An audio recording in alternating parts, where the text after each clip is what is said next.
welcome back. Getting you some updates from China, wherein after massive protest over its zero-COVID policy, the country has admitted to its guilt. In fact, as it continues to reel under COVID, China has said that its COVID death toll is huge and 70% of Shanghai, which is 25 million residents, have been infected. Now, yesterday, China's President Xi Jinping finally admitted the mistakes of his draconian zero-COVID policy, which failed to contain the virus and sparked the country's first widespread mass protests in decades. In fact, it is now China which has approved at least 13 antiviral COVID treatments, with 9 of them being included in the National Health Commission's guidelines for how the people who are confirmed positive with COVID-19 should react to the infection at home. Now, the other 4 are said to be medical oxygen products, and despite this, Beijing remains defiant and threatens retaliation to Western nations over the restrictions that are now being put on air passengers. This is also coming at a time when India has also put restrictions on those passengers who seem to be arriving from China. Let me go across to Mohit for more on this. Mohit, good morning.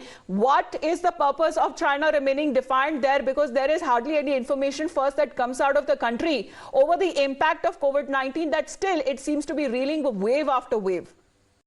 Well, yes, good morning, Amita. And yes, China, since the first wave of COVID, has not accepted the fact that many of their residents have died due to COVID. And we have seen that how they have said that they're battling COVID, and they've also talked about the vaccines that they have administered. But as of now, we know for a fact that how there's a massive COVID breakout in China. Massive protests are being held on the eve of New Year. We also saw the visuals coming in from China where police was stopping people from celebrating, but they had a clash with the police also regarding those celebrations. Now, it seems that China had to admit its guilt, and now China has basically officially said that the COVID death toll is huge, and 70% of Shanghai's 25 million residents have been infected. Now, yesterday, China's President Xi Jinping finally admitted the mistakes of his their zero COVID policy, and it clearly says that it failed to contain the virus and sparked the country's first widespread mass protests in decades. And we know that how people are on their streets, and they have also stated that people are not following the lockdown or the restrictions that have been imposed by the Chinese government. Now, we also know for a fact that how China has also approved 13 antiviral COVID treatments, with 9 of being included in National Health Commission guidelines, but how people with the positive symptoms should react to infection at home, because their hospitals are completely full with patients. As of now, people are on the streets.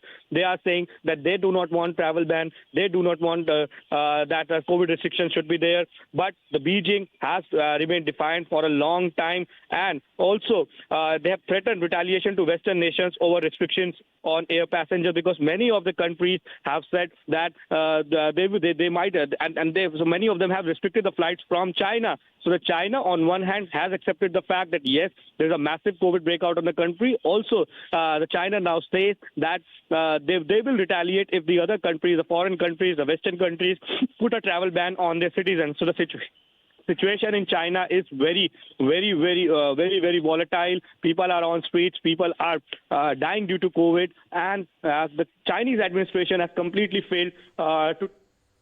अगर मोहित China की बात करें तो अभी देखना होगा कि WHO इसको लेकर क्या करेगा, क्योंकि अभी सीधे तौर पर शी जिनपिंग ने साफ कह दिया है कि उनके कंट्री में काफी डेथ्स हो रही हैं। ये स्टेटमेंट पहली बार ऐसे समय पे आ रहा है जब स्पेक्यूलेशंस डेथ टोल पर काफी बढ़ते जा रहे थे। शुक्रिया मोहित हमारे साथ जुड़ने के लिए।